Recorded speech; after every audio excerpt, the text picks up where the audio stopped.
Hey guys, Alex and Dad from 7th Hour Films back again with Doctor Who. Last time around we had Into the Dalek. What was that one about? They literally were miniaturized and went inside of a sick Dalek. Something went wrong. Radiation was altering its brain and its memories.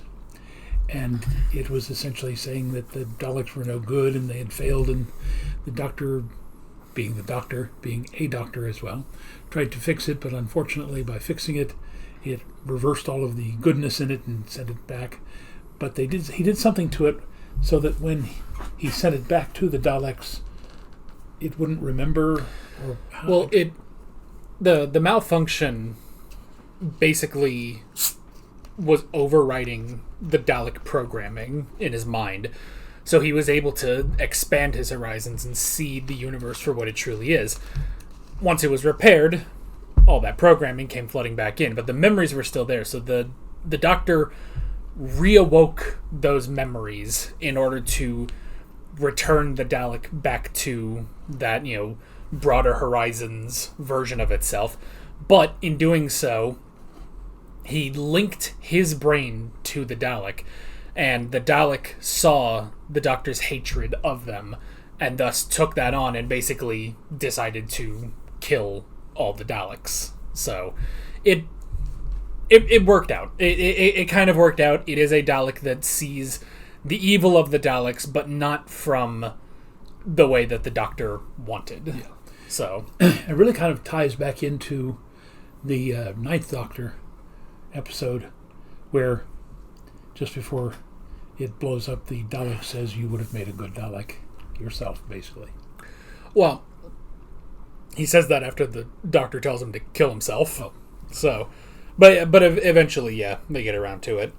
But yeah, it is sort of a callback to that, while also being a good moment in this episode without that knowledge. So, and also, Clara met a recent teacher at Coal Hill, Mr. Danny Pink, who was a former soldier, and as some emotions about his time as a soldier, and this will be something we will continue later. So, well, kind of figured that. Yeah. So, and one of the future soldiers helping to fight the Daleks in this episode was someone named Blue. So, yeah, Journey Blue and Danny Pink, a female Blue and a male Pink. Oh, yeah. And at the end, Journey Blue wanted to travel with the Doctor, but he refused on the basis that she's a soldier, specifically. So we're getting this very anti-soldier view from the Doctor, which was a bit controversial at the time. So, but it's all part of the plan. It's all part of a story arc. It's a little-known technique that writers sometimes use called a story arc. I'm shocked. Yeah, so... although that is kind of the... I don't want to say problem, but it is sort of a double-edged sword with Doctor Who specifically, because it's like, all right, we want to do a specific story arc. Now, a lot of times with story arcs, especially for a protagonist, is they're wrong about something and then they become right. That's a classic story arc. But how do you do that for a character who's been around for 50 years at this point without it seeming like, well, it's just a complete reversal of his character? What do you mean he doesn't like soldiers? He worked for UNIT for years as the Third Doctor. But always prompting them to see if they can find other ways than military ways to solve problems. Yeah. So it's tricky, but I think it works out. And we'll obviously get into more of that as the episodes go on. So, you got anything else? I can't remember if I mentioned this last week.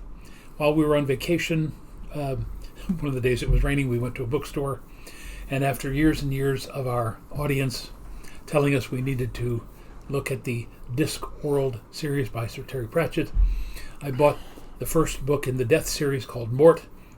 Took me like 5 days to read it. It was very funny, very enjoyable. I'm now reading the second of the series called Reaper Man, and I will probably now read all 5 of those and then go on to, there's like 5 other series that he wrote, so I'll probably end up reading all of them. So thank you for the recommendations. Man, an author that can like put out books. What a concept.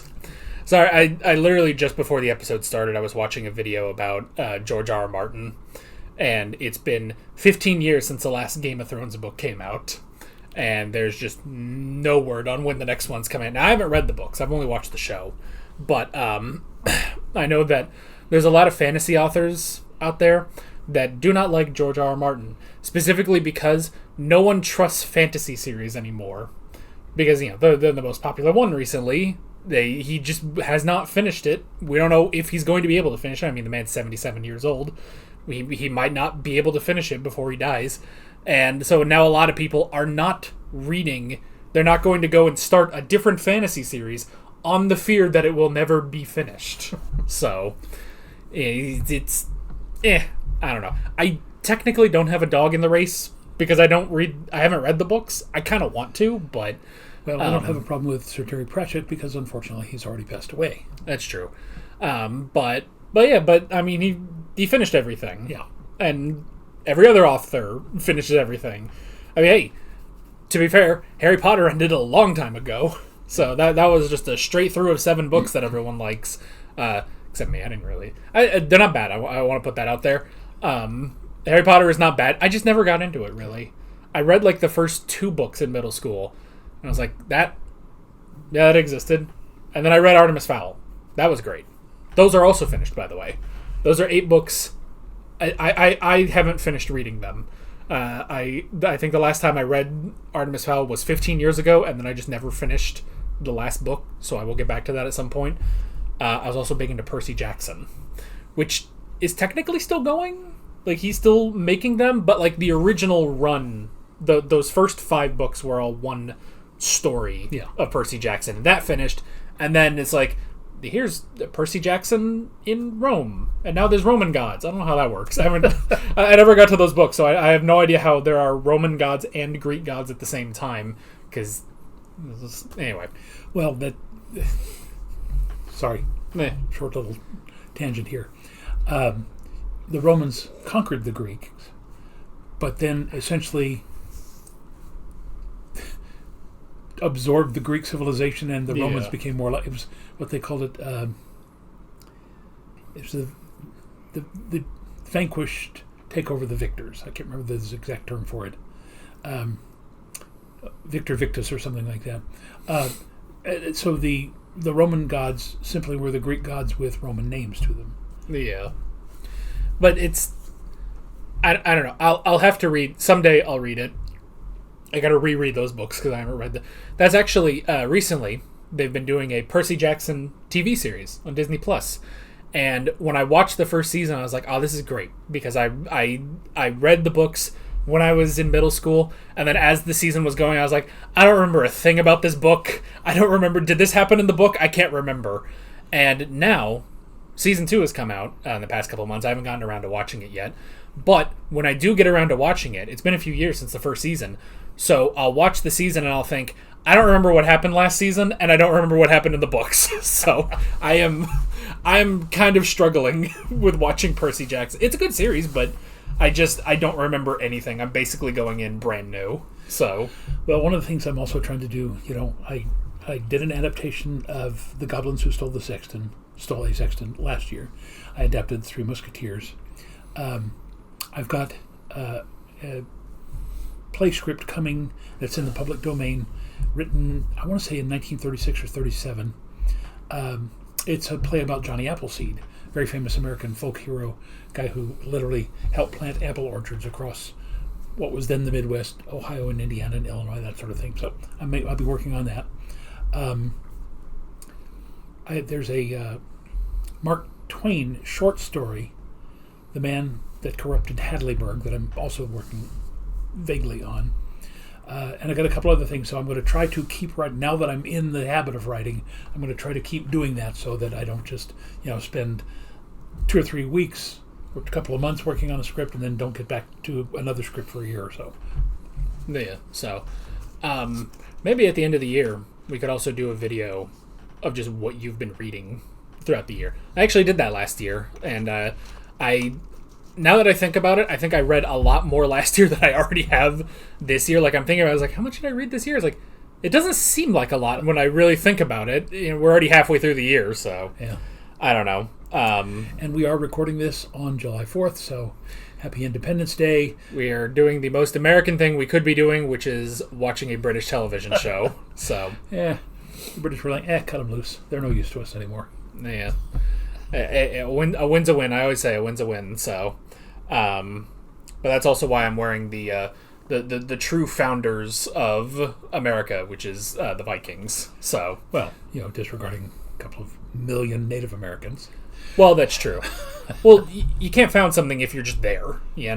It's they found it. If you're already there, like if someone comes over and they find this house, I didn't find it. I was already here. So it's semantics. So Some antics. well, yeah, and they haven't made an anime on the Native Americans. So right. let's watch Doctor Who. So I'm guessing this is Robin Hood. It's because the only other mention of Sherwood I've ever known is Robin of Locksley. So it's got to be something about Sherwood Forest. Let's find out. There we go. It's Robin Hood. Robin. Well, yeah. Old-fashioned heroes only exist in old-fashioned storybooks, Clara. What about you? Me? Yeah, you. You stop bad things happening every minute of every day. That sounds pretty heroic to me. Just passing the time. Hey, what about Mars? What? The Ice Warrior hives. Oh, That no. was my choice. No damsels in distress, no preaching castles, no such thing as Robin Hood. Uh-oh. You called? Oh, no. Robin of Locksley. Disinherited by the king. By the way, I'm also reading the original version, it's like 1830s version of The Adventures of Robin Hood. Sometimes he's played by Kevin Costner. Sometimes he's played by Russell Crowe. Sometimes he's played by Cary Elwes. Sometimes he's played by Errol Flynn. Sometimes he's played by Patrick Troughton. Robin Hood laughs in the face of all. And do people ever punch you in the face when you do that? Not as yet. Lucky I'm here then, isn't it? Might be. I don't need a sword. Because I am the Doctor. And this is my spoon.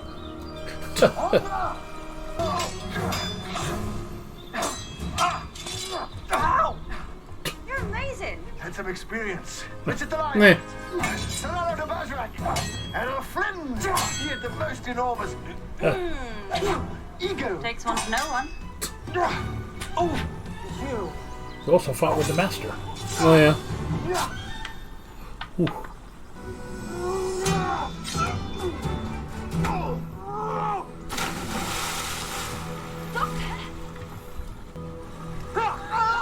Oh. Fair stranger, you are welcome here in Sherwood's bonny glade. Ow! Sorry. Blood analysis. Oh, all those diseases. Meh. If you were real, you'd be dead in 6 months. I am real. Fine. Meh. The time of mists and harvests approaches. Yeah, all very poetic. But it's very green hereabouts, though, isn't it? And like I said, Lincoln Green. very sunny. So? A contest to find the best archer in the land. There is no contest. Right! That isn't even funny. That was bantering. I am totally against bantering. You do it all the time. I'm so sure he is not the real thing. Because he can't be. When did you stop believing in everything? When did you start believing in impossible heroes? Don't you know? I wonder. Come to think of it, is this the third time we've been to this time period? Possibly. Was the Crusade in the Crusade that Crusade? Yes, because Richard was one of the characters. And then there was that time the Master had a robot Prince John. Yeah, you don't wear Lincoln Green to the contest. More interesting. He's not really in disguise. Say you, another 20 paces? Why not? You would think this guy kind of looks like Anthony Ainley.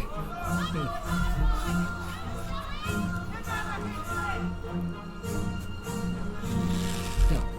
To be fair, John was not really known as a soldier or an archer. Well, this is the sheriff. Oh, the sheriff, sorry. Yeah.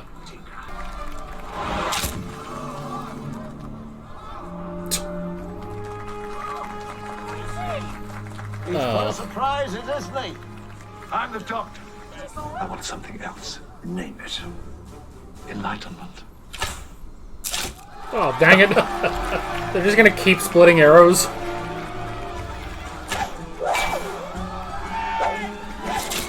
Oh, good grief. This is getting silly. Oh my gosh. You just have a setting for that?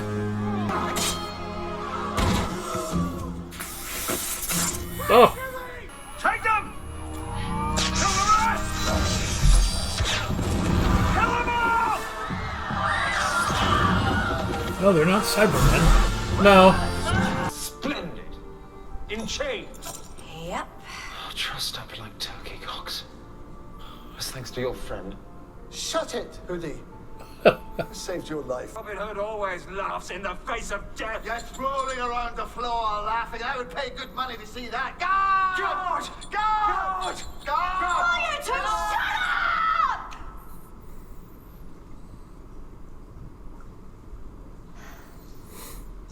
Do either of you understand in any way at all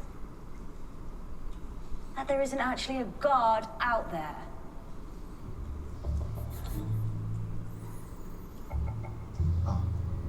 I did. No, you didn't. I said, shut up. Shush. The doctor. Yes, I have a plan. Can you explain your plan without using the word sonic screwdriver? No. Because you might have forgotten the Sheriff of Nottingham has taken your screwdriver, just saying. So it's a screwdriver. Right, okay, well, let's...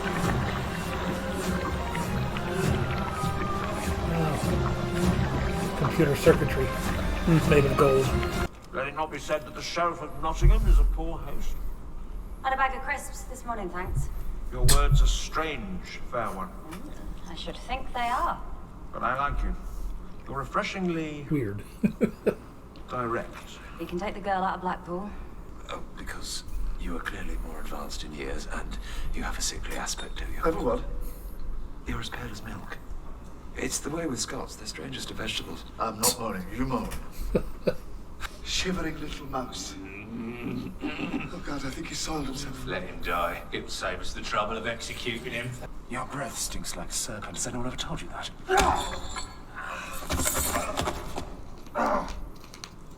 Soiled myself. That's getting into character. Okay, keys.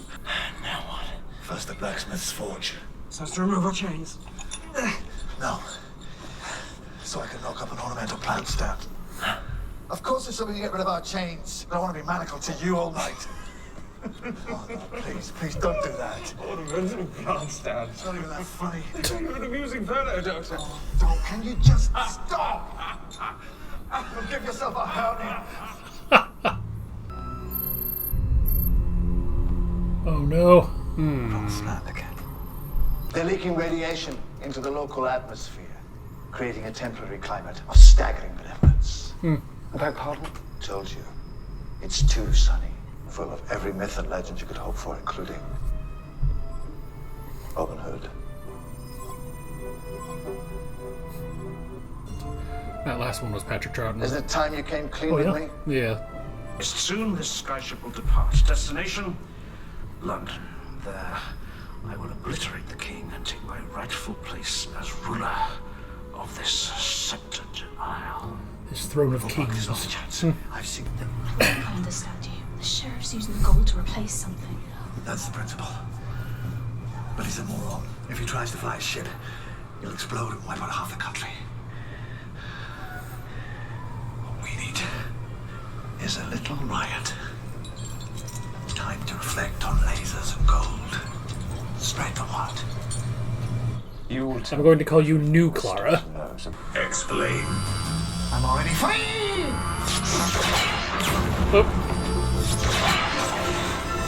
Good job.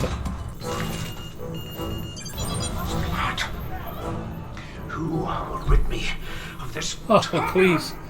Who will rid me of this turbulent priest, Henry II? The late King, Richard's father. Talking about Thomas Becket.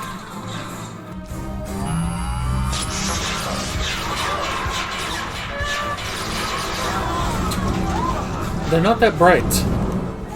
Created by your mechanical mates. Why would they do that? To pacify the locals. Give them false hope he's the opiate of the masses. Oh, thank you, Why Karl would we Marx. create an enemy to... He's a legend! Too kind.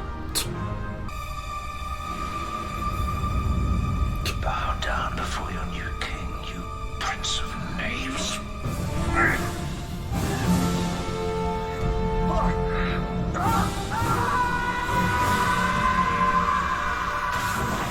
Oof. That in the future I am forgotten as a real man. I am but a legend. I'm afraid it is. Good. History is a burden. Stories can make us fly. Perhaps others will be heroes in our name. Perhaps we will both be stories. And may those stories never end. Never let a few facts get in the way of a good story. Goodbye, Doctor. Robin? I found you at last.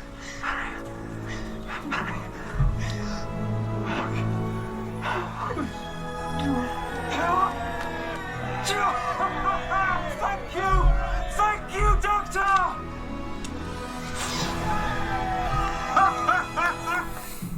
Alrighty.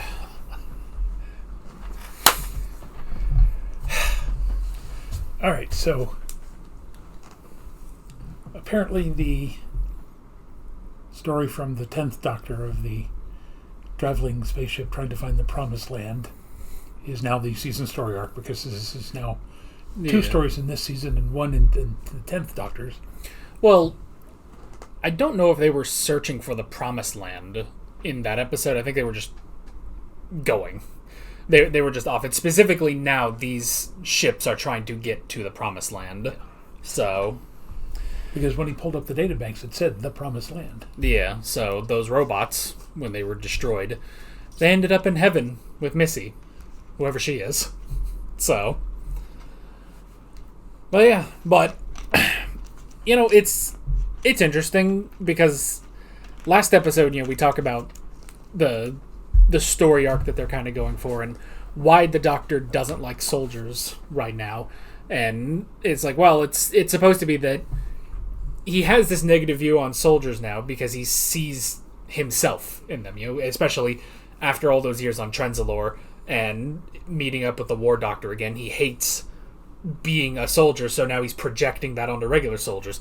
And now we get the exact same thing, basically, just in the opposite direction, that Robin Hood is basically everything that the 11th Doctor was.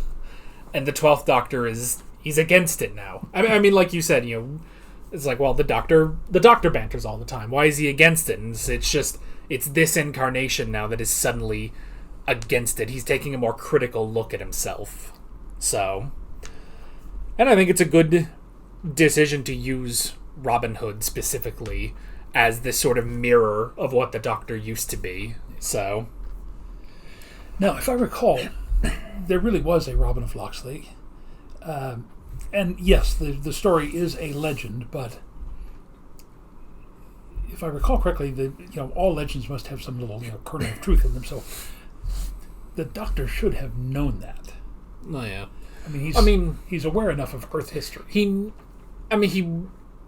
presumably it's that he knew there was a Robin of Locksley, but to see Robin Hood in the green tights with the bow and arrow and his merry men and the Sheriff of Nottingham, it makes it seems like, well, it's just like, well, that shouldn't be the case. I mean, I guess it'd be like finding King Arthur in all his King Arthur-ness with the round table and everything, and it's all happening, and Merlin's there and everything, and it's just like, well, I mean, there was a King Arthur, but is it that? But he's not the same as the legend of King Arthur. Yeah. So that's really the difference there.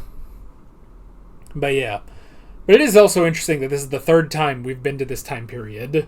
So the first Doctor was in a different place, granted, but with the Crusade, same time. Then the fifth Doctor, when the Master had taken over Nottingham, I think, or it was somewhere around there, and they were talking about he had created the robot, which was the bad Prince John, because and the fifth Doctor says like, oh well, John wasn't actually that bad, and he could have destroyed the rebellion at any moment, and he didn't. And it was this weird, like, it was just a weird thing, and then that story just kind of ended after 2 episodes. And now we have this. What about the third Doctor and the first time the Sontarans were there? What time was that? It has to be roughly the same time period. Yeah. I would think.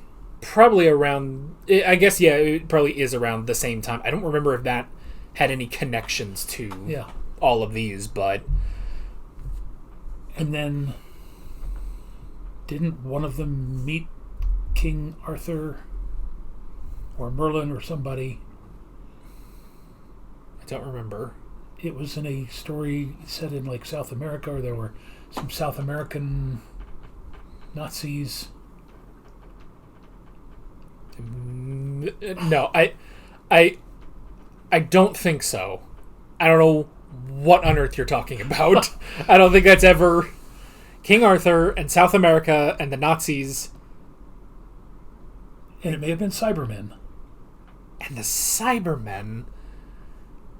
What are you talking about? I'll have to look it up, but I swear, because either that or it was Morgan Le Fay or something like that. He met somebody from that time, from King Arthur's time period, I think. And there was a big battle in this old rundown castle. But it was like the Nazis were trying to resurrect the Cybermen. Oh my god, you're right, actually. That was a 7th Doctor episode. Oh, okay. I don't think... I'd have to look that up, yeah. Yeah, I guess you're right. I think it was Silver Nemesis. Yeah. Where there was like the Cyber God or something that the Cybermen were trying to resurrect. I don't even know if the Nazis were involved or they were just there. And it may have been Morgan Le Fay. Yeah. I can't remember. Okay, yeah, you're right. That's one of those late 7th Doctor episodes that was just kind of weird. Yeah. And by the way, for all of our British viewers, Alex has never been to England, so please forgive his pronunciation of Nottingham. Nottingham. Yeah. Yes. Here in the United States, there's a city in Alabama, and everybody calls it Birmingham. Oh, yeah. But it's like when I was directing Three Musketeers, everybody wanted to say the Duke of Buckingham, and every night I had to say, no, it's not Buckingham, it's just Buckingham.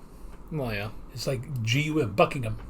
And they almost right up until we opened, almost every night I had to give the note, it's not Buckingham, it's Buckingham.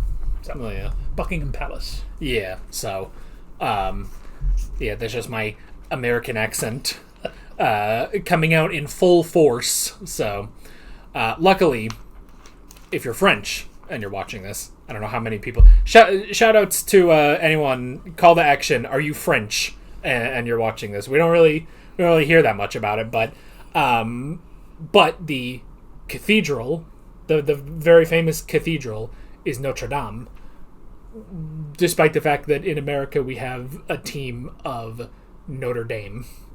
So that's a little too extreme. At least when I say, when I would say Nottingham, it's just like, well, it's just a little bit on that last little syllable, that last little sound. I just say just a little too, like, to the point. Whereas Notre Dame, that's just completely wrong. Yeah. So, and tangential footnote, in addition to having lived in England for 3 years, I actually lived in France for 3 years. Little town way over on the east side by the German border called Gey-sur-Argens in the Haute-Marne district. When we lived there, probably this was 56 to 59, there were about 200 people living in the village. I checked on Wikipedia a couple of years back. Nowadays, there's about 200 people living there. It's a very small little village, and it was a fascinating experience even at that young age. But it's one of those places I would love to go back to England, but going back to France, maybe not so much. Not that I don't like it, it's just I don't speak French. Alex doesn't speak much. Yeah, I took a year of French at the end of college. This was 2019 when I did that, so it's a while ago. Never kept up on it. In fact, I was not even that good in class anyway.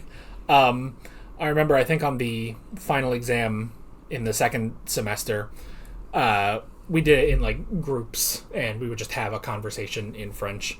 And I remember, so this would have been December of 2020 or 2019 when we took that final exam, and it was my last semester of college. And at the end, my teacher said, "Well, Alex, you didn't do bad. Like you passed, but you used really basic French, like very basic things." And I said, "Yeah, I know," and then I left.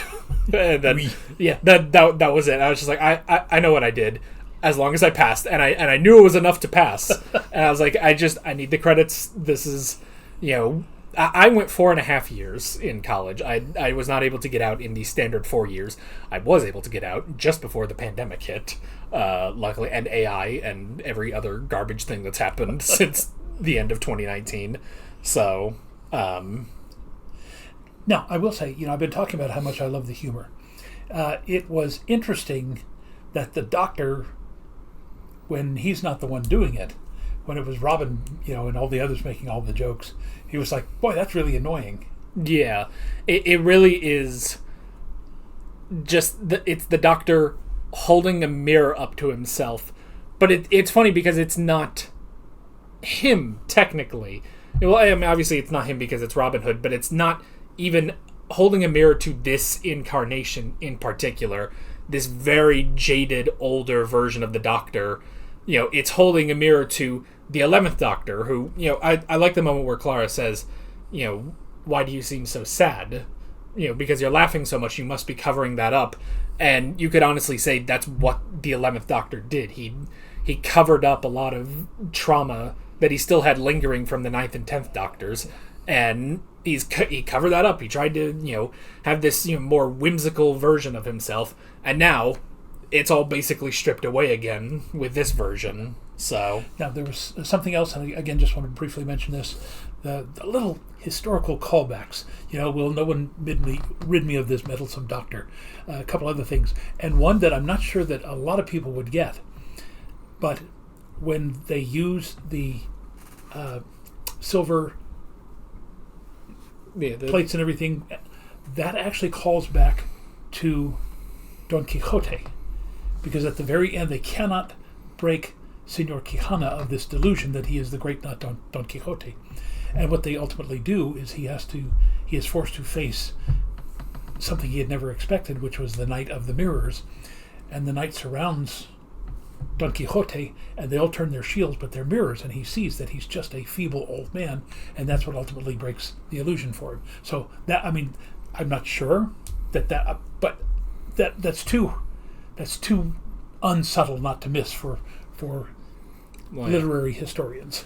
I need to read Don Quixote.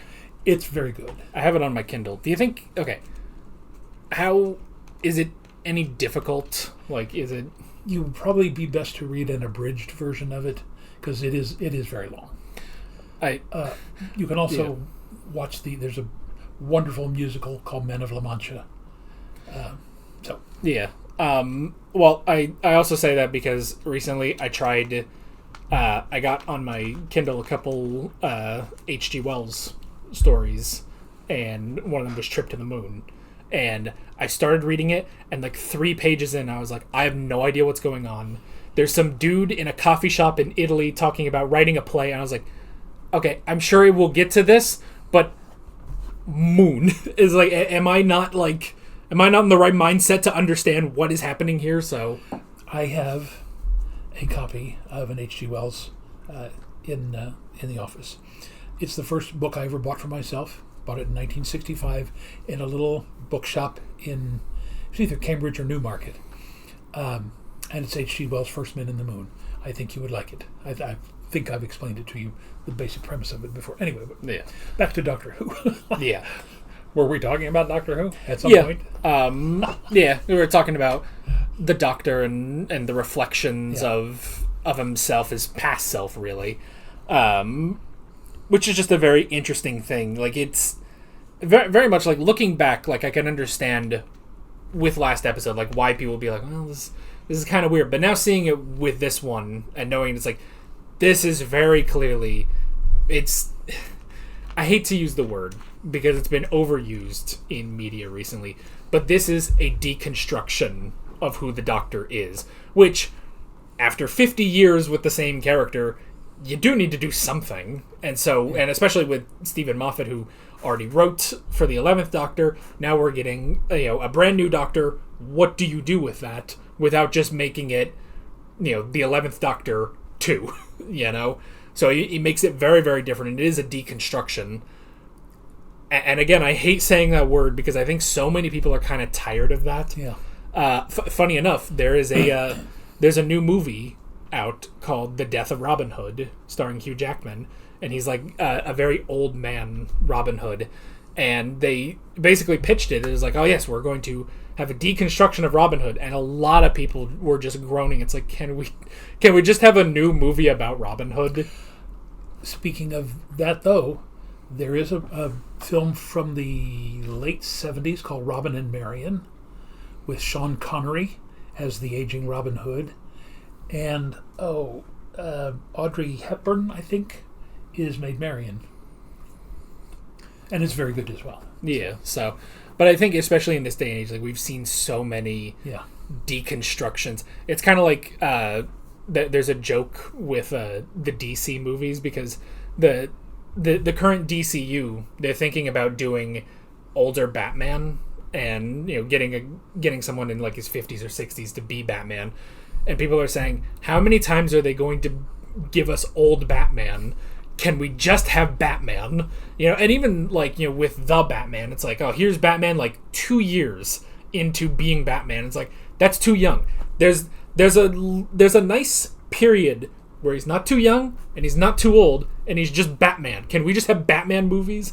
So it's that sort of thing. It's just like, we don't want the deconstruction. Yeah. Like, let's deconstruct the story of Robin Hood. We haven't had the story of Robin Hood in so long. I mean, I guess there was the Russell Crowe movie, but that also probably was a deconstruction of Robin Hood. We want Robin, and to this episode's credit, this is Robin, while also being, it's slightly a deconstruction, but more of putting that on the Doctor. Yeah. So, and it is interesting that as he's showing Robin all the different depictions of him, that it's all just different, drawings of Robin, except one movie, which was Patrick Troughton as Robin Hood. I totally missed that. Yeah. I'd love to see that again. We don't have to do it on screen, but... Yeah, we might be able to go back. Maybe. Let's see. Yeah. Though no one notices. That explains the robot lights. The engines are damaged. They're leaking radiation into the local atmosphere, creating a temporary climate of staggering benevolence. And I told you, it's too sunny. It's too green, and there is even an evil sheriff to oppress the locals. This explains everything, even you. It does. Well, what does every oppressed peasant workforce need? The illusion of hope. Some silly story to get them through the day, lull them into docility, and keep them working. Ship's data banks. Full of every myth and legend you could hope for, including Robin Hood.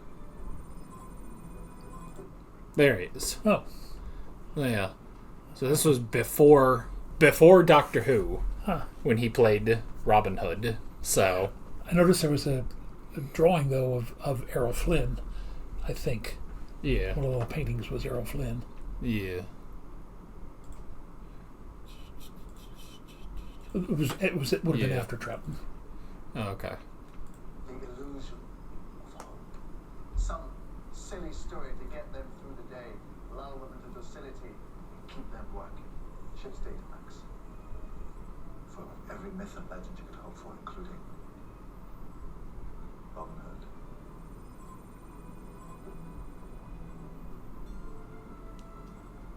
the time you came clean with me? That, I think, is the Errol Flynn. Yeah.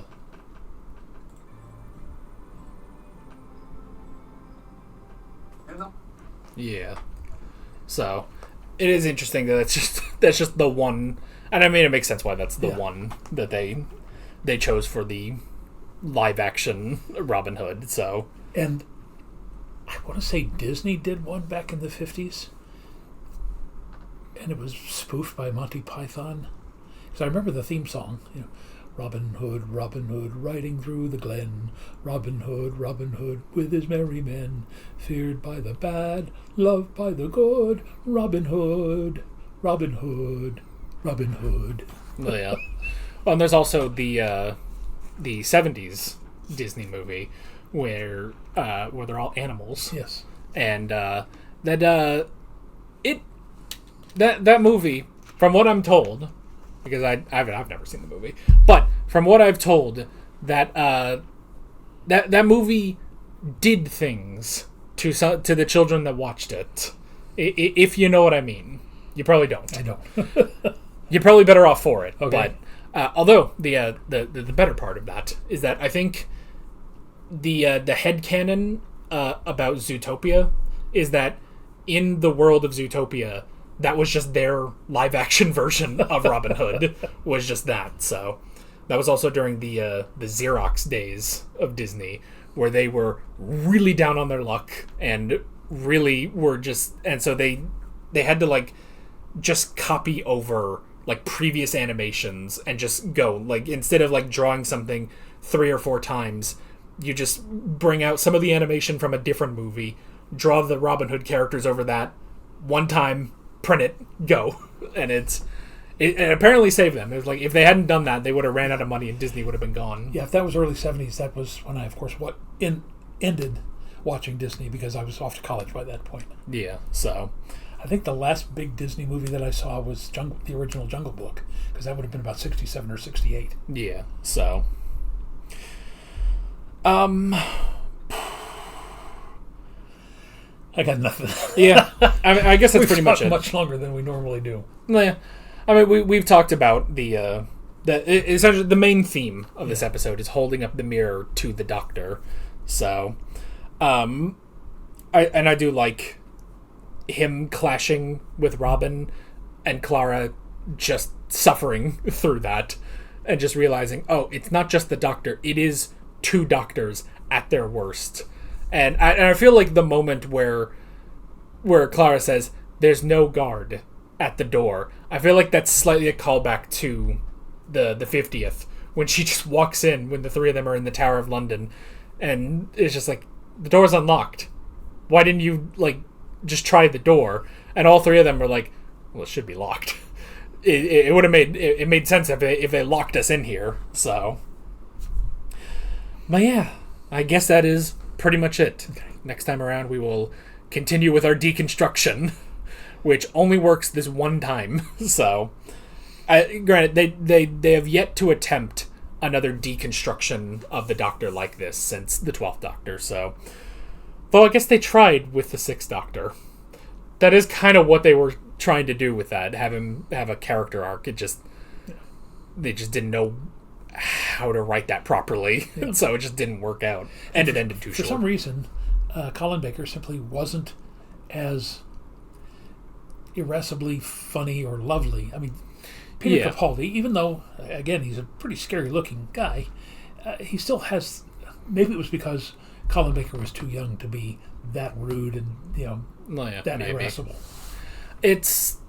Yeah, I think Colin Baker did the best he could, but with them not knowing what to do in the writing, it just sort of left him to just do his best. It just didn't result. I mean, then, hey, some of those episodes are really good, but still, like, a lot of that abrasiveness just doesn't work. I wouldn't say it's his fault. So he was just doing the best with what he could. Yeah. So, but anyway, with all of that being said, we're Alex and Dad from 7th Hour Films, and we will see you guys next time. Take care. Alright guys, thanks for watching this video. There's a bunch of links on screen if you want to go click around any of those. There's a playlist with all of our modern Doctor Who reactions, as well as another playlist with every Doctor Who video that's on the channel. There's also a subscribe button and a Patreon button on screen, as well as other links in the description if you want to go check out any of those. See you guys later.